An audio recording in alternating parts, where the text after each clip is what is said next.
আৰু স্বাভিমানৰ ওপৰত বৰ্তমানৰ বিজেপি দলৰ নেতৃত্বই আঘাত পেলাইছে আৰু সেই কথা চাই আমিও যথেষ্ট দুঃখিত। আজি আমি ভাবো যে নলবাৰী মানুহৰ আবেগ আৰু স্বাভিমানৰ প্ৰতি চিন্তা কৰি অশোক শৰ্মা ডাঙৰীয়াই আমাৰ দলটোক যোগদান কৰিছে আৰু নলবাৰী অঞ্চলৰ স্বাভিমান আৰু আবেগ সন্মান কৰি ময়ো আজি দিল্লীৰ পৰা সদনৰ কাম এৰি ইয়াত আহিছো।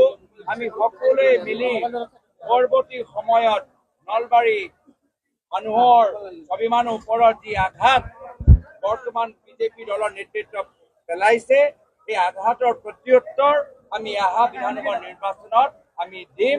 আজি এইখন সভা তাৰে প্ৰমাণ আৰু পৰৱৰ্তী সময়ত আমি এনেদৰে যিসকলে অহংকাৰৰ বিৰুদ্ধে মাত মাতিবলৈ বিচাৰে, যিসকলে অহংকাৰ মুক্ত অসম হোৱাটো বিচাৰে, আমি সকলোকে নিজৰ মঞ্চত অহাৰ বাবে আমি স্বাগতম জনাইছো।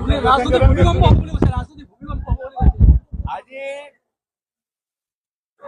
আমাৰ নামনি অসমত আজি অশোক শৰ্মা ডাঙৰীয়া অহাৰ পিছত নলবাৰী জিলাৰ পৰা এটা ৰাজনৈতিক বাৰ্তা গৈছে, যি বাৰ্তা অসমৰ চুকে কোণে প্ৰত্যেক জিলাৰ ওপৰত